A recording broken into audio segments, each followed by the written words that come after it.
Je suis Cyril de Barneville et vous écoutez Histoire d'œuvre. C'est une nouvelle fraîche dont on va parler à présent dans Elliott Deval-et-vous, un braquage au musée du Louvre. C'était il y a moins de 2 heures, Elliott. Oui, je vais donner les premières informations. Aux alentours de 9h30, 9h40, plusieurs individus, 2 à 4 individus, à bord d'un T-Max seraient stationnés proche du Louvre. Ils auraient positionné... Le musée du Louvre vient à peine d'ouvrir ce dimanche, lorsque la sécurité ordonne l'évacuation des visiteurs à la surprise générale. On se disait on arrive pile poil à l'heure pour rentrer et quand on a vu tout le monde dehors et personne devant la pyramide, on s'est dit qu'est-ce qui se passe quoi. Ah oui, en arrivant ici, on a vu les rues balises, la police et voilà, on s'est posé la question de ce qui s'était passé. Ce dimanche 19 octobre 2025 à Paris, c'est la sidération. Comment est-ce possible ? La fenêtre d'une salle du musée le plus visité du monde, la galerie d'Apollon du Louvre, a été fracturée vers 9h30 et des joyaux de la cour impériale du Second Empire ont été volés. Parmi les pièces visées, la couronne de l'impératrice Eugénie, épouse de Napoléon III, un splendide trésor serti de 1354 diamants et 56 émeraudes. J'ai décidé de consacrer ce numéro d'Histoire d'œuvre à cette couronne, son histoire, à sa trajectoire et à cet acte qui est venu fissurer son écrin. Ce qui vous attend dans cet épisode, le contexte du Paris de 1855, ville de la création, du luxe et du faste du Second Empire, le destin de ce bijou impérial après la chute du régime jusqu'à sa mise en vitrine, et le choc de ce matin même, le vol puis la couronne retrouvée brisée à quelques mètres du musée. Un récit qui mêle l'art, le pouvoir, la mémoire et la question de la fragilité de notre patrimoine. Je suis Cyril de Barneville, bienvenue dans Histoire d'œuvre.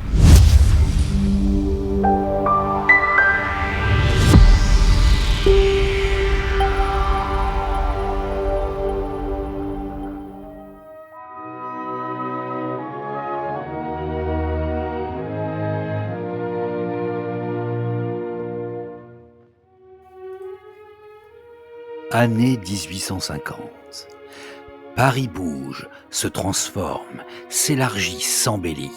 Les grands chantiers du baron Haussmann creusent des immenses boulevards. Les façades s'alignent, la capitale s'habille de pierre et de lumière. Au sommet de l'État français, le couple impérial qui incarne ce renouveau. Napoléon III et Eugénie de Montiraud. Lui veut un empire moderne, industrielle, conquérant. Elle, l'Andalouse, apporte l'élégance, la mode et le prestige. Ensemble, ils façonnent une France qui se rêve aussi belle qu'invincible. Et pour la première exposition universelle organisée à Paris, il faut briller. Montrer au monde ce que la France sait faire. Ses ingénieurs, ses artistes, ses artisans. Parmi eux, un nom revient souvent. Alexandre Gabriel Lemonnier, fils d'artiste du théâtre royal de l'opéra comique, il est issu d'un monde où l'art règne déjà. Il a aussi été éduqué dans le culte de l'impératrice, que sa mère admirait. Il débute comme employé dans une célèbre orfèvrerie, la maison Bury, déjà réputée depuis le début du XVIIIe siècle. Il s'est imposé très jeune comme un orfèvre d'exception. Lorsque le prince-président Louis-Napoléon Bonaparte épouse Eugénie, c'est lui qu'on choisit pour exécuter les parures du mariage. En 1853, il devient joaillier officiel de la couronne de France. Sa mission, restaurer, créer, quitte à puiser dans le trésor d'État constitué depuis la Renaissance et qui contient des diamants. Puis, la commande ne tarde pas à tomber. L'empereur et l'impératrice veulent chacun leur couronne, la plus magnifique qu'il soit. Nous sommes alors à la veille de l'exposition universelle de Paris, qui doit rivaliser avec celle qui eut lieu à Londres 4 ans plus tôt. Le pouvoir veut frapper fort, montrer un empire moderne, prospère, mais aussi fastueux, luxueux. Dans son atelier situé rue Saint-Honoré tout près du Palais des Tuileries, Alexandre Gabriel travaille à partir de pierres existantes.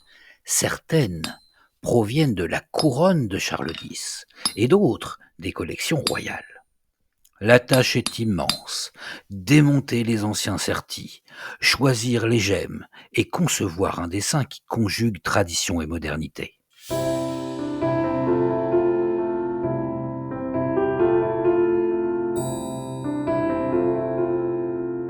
La couronne d'Eugénie est livrée en août 1855. C'est une œuvre d'équilibre, une monture en or ponctuée de 8 aigles impériaux, alternant avec 8 palmettes, un motif emprunté à l'Antiquité et cher au style Napoléon III. L'ensemble est surmonté d'un globe et d'une croix, symbole du pouvoir temporel et spirituel. Les chiffres sont précis. 1354 diamants et 56 émeraudes, pour la plupart achetés spécialement sur le budget impérial. 102 diamants supplémentaires proviennent du stock historique des diamants de la couronne. La construction métallique a été confiée au maître orfèvre Jean-Pierre Maheu. Le meunier, lui, a supervisé la sélection et le sertissage des pierres. L'ensemble pèse un peu plus de 500 grammes et sa taille, 13 cm de haut, 15 de large, en fait une pièce à la fois spectaculaire et d'une finesse remarquable. L'or est ciselé, ajouré pour laisser passer la lumière. Les diamants, taillés en brillant, soulignent les arêtes. Les émeraudes d'un vert profond sont disposées en rythme régulier pour adoucir l'éclat blanc du diamant. Le bijou est réussi. Il capture non seulement la lumière, mais aussi et surtout les regards. À l'automne 1855, les visiteurs de l'exposition se pressent dans la salle des panoramas, au Palais de l'Industrie. Là, derrière une vitrine, trônent les 2 couronnes impériales. Le rapport du jury est sobre, mais élogieux. Couronne impériale d'un goût simple, d'un bon dessin, d'une exécution soignée. L'aumônier obtient une médaille de première classe. La presse souligne l'éclat des pierres et la pureté de son dessin. Le public fasciné découvre pour la première fois la richesse des diamants de la couronne sous leur forme nouvelle. L'objectif politique est atteint. Montrer la continuité entre la monarchie et l'empire, faire du luxe un instrument de prestige national. La couronne de l'impératrice ne sera pourtant jamais portée lors d'un couronnement. En effet, Napoléon III ne fut jamais sacré. Eugénie apparaît coiffée avec cette couronne dans quelques portraits officiels et lors de manifestations publiques pour le symbole, non de la cérémonie, mais de l'État lui-même. À travers elle, c'est toute la mise en scène du Second Empire qui s'exprime. En 1855, l'Empire se veut éternel. Mais l'histoire, elle, ne l'est jamais.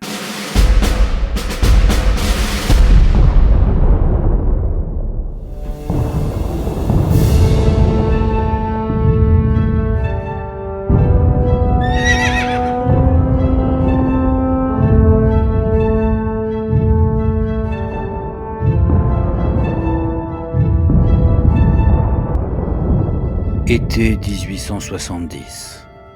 15 ans après la gloire de l'exposition universelle, le Second Empire s'effondre. La guerre contre la Prusse, la défaite de Sedan, puis la capture de Napoléon III. À Paris, la foule envahit les Tuileries. La République est proclamée. Eugénie, l'impératrice, fuit la capitale avec l'aide du diplomate autrichien Nigra et de son médecin Henri Conneau.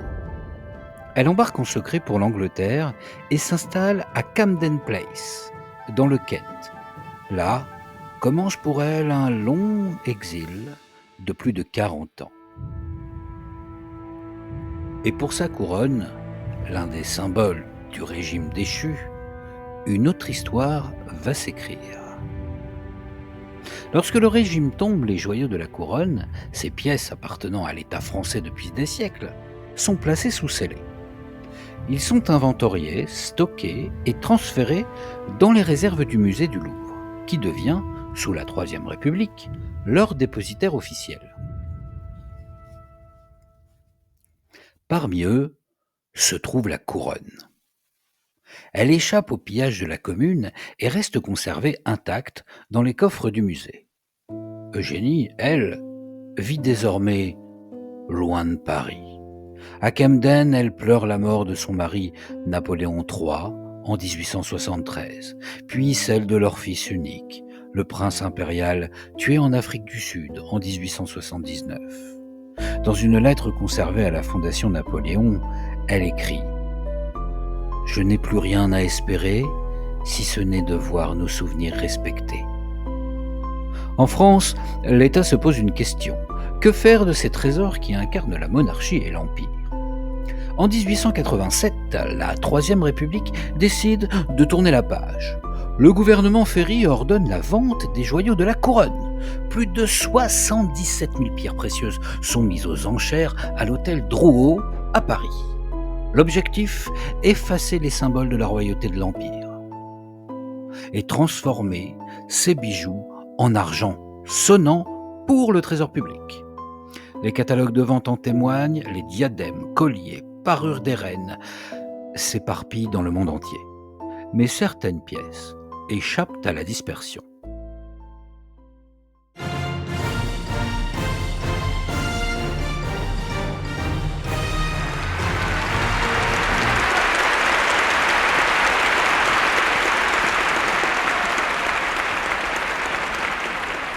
Pour leur valeur artistique historique ou leur perfection d'exécution, quelques objets sont conservés par l'État. C'est le cas de la couronne de l'impératrice Eugénie. Dans le rapport de la commission de 1887, le nom d'Eugénie apparaît parmi les pièces épargnées avec cette mention.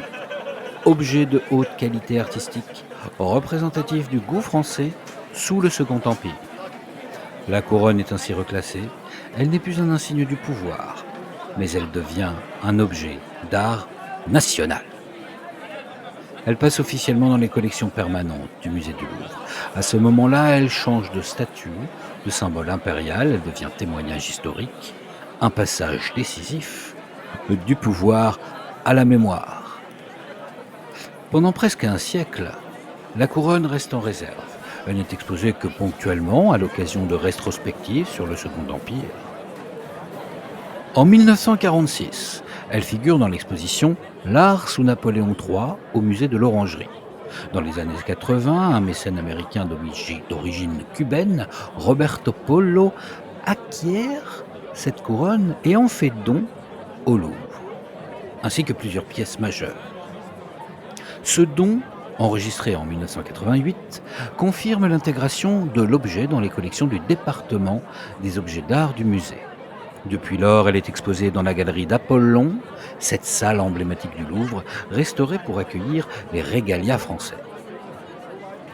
Sous les plafonds peints par Charles Lebrun et Eugène Delacroix, les visiteurs peuvent y voir côte à côte la couronne de Louis XV, celle de Charles X et celle de l'impératrice Eugénie. Vue de près, la couronne d'Eugénie frappe par sa légèreté et sa précision. L'or est finement ciselé, les aigles impériaux s'élèvent entre des palmettes serties. Depuis plus d'un siècle, elle n'a plus quitté la France. À travers ce bijou, on lit en filigrane la trajectoire de tout un régime. Sa grandeur, puis sa chute et sa survivance dans les musées de la République. Et, ironie de l'histoire, cette couronne conçue pour glorifier l'Empire est aujourd'hui conservée par l'État républicain. La France n'a pas gardé ses souvenirs, mais elle a gardé leurs symboles.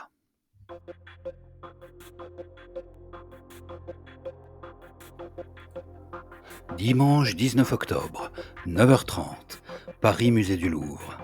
4 hommes arrivent par la façade Seine. 2 à scooter, 2 dans un monte-charge de chantier. Ils installent calmement des cônes oranges, portent des gilets fluorescents. Personne ne s'inquiète. Puis, à 9h33, l'engin s'élève. Une disqueuse entame la vitre d'une fenêtre du premier étage. Le verre cède. Les hommes pénètrent dans la galerie d'Apollon. À 9h34, 2 vitrines blindées sont attaquées. Les malfaiteurs menacent brièvement les agents. 9h38, ils repartent. En 7 minutes, 8 bijoux disparaissent. Les malfaiteurs en réalité dérobé 9, mais l'un d'entre eux est tombé dans la fuite et sera retrouvé brisé à l'extérieur, près du balcon. C'est notre fameuse couronne de l'impératrice Eugénie. Les témoins parlent d'un bruit de verre, d'un choc. On a entendu quelqu'un tomber sur la fenêtre, puis le personnel a crié « évacuer ». Ce matin-là, les visiteurs croyaient à un simple incident technique.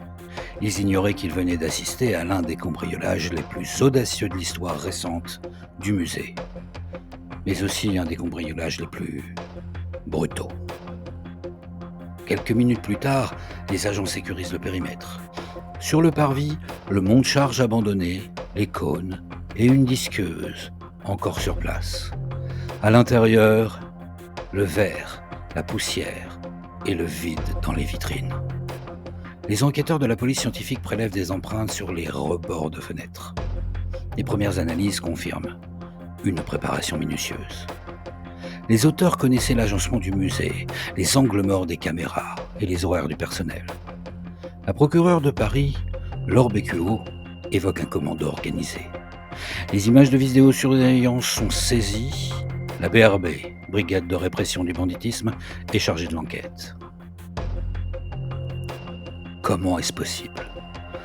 Le Louvre, le musée le plus visité du monde, 73 000 mètres carrés, 35 000 œuvres, 8 millions de visiteurs par an, des capteurs, des alarmes, des caméras, et pourtant, un engin de chantier a pu s'y garer sans être contrôlé.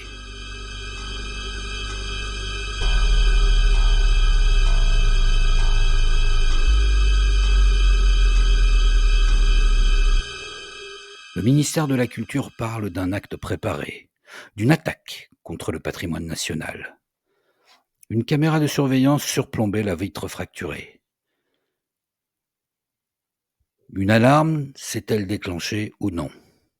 Selon plusieurs experts de sécurité, l'alarme aurait dû signaler en temps réel la brisure du verre. Or, le Louvre est en sous-tension depuis plusieurs années. En 10 ans, 190 postes de sécurité et de surveillance ont été supprimés. En juin 2025, les syndicats avaient déjà alerté sur le manque d'effectifs et de matériel.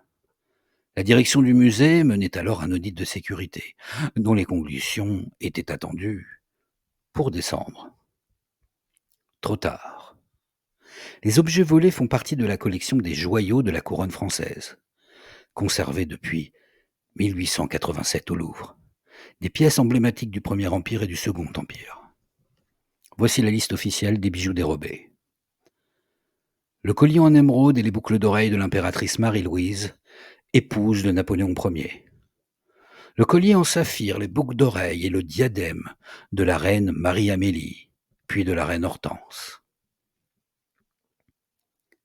Le diadème en perles et diamants de l'impératrice Eugénie, créé en 1855 par le même joaillier Alexandre Gabriel Lemonnier que pour la couronne retrouvée brisée. 212 perles et plus de 1900 diamants. Et enfin, le grand nœud de corsage en diamant porté par Eugénie aux cérémonies impériales. Ces pièces étaient exposées depuis des décennies dans la galerie d'Apollon, aux côtés du sceptre de Charles V et de la couronne du roi Louis XV. Le préjudice total est estimé à environ 88 millions d'euros. Mais pour les conservateurs, la perte est surtout historique et symbolique. Un commissaire-priseur parisien l'explique, ces bijoux sont invendables sur le marché légal. Le seul moyen de les écouler serait de les dépecer, de dessertir les pierres. Ce serait un désastre.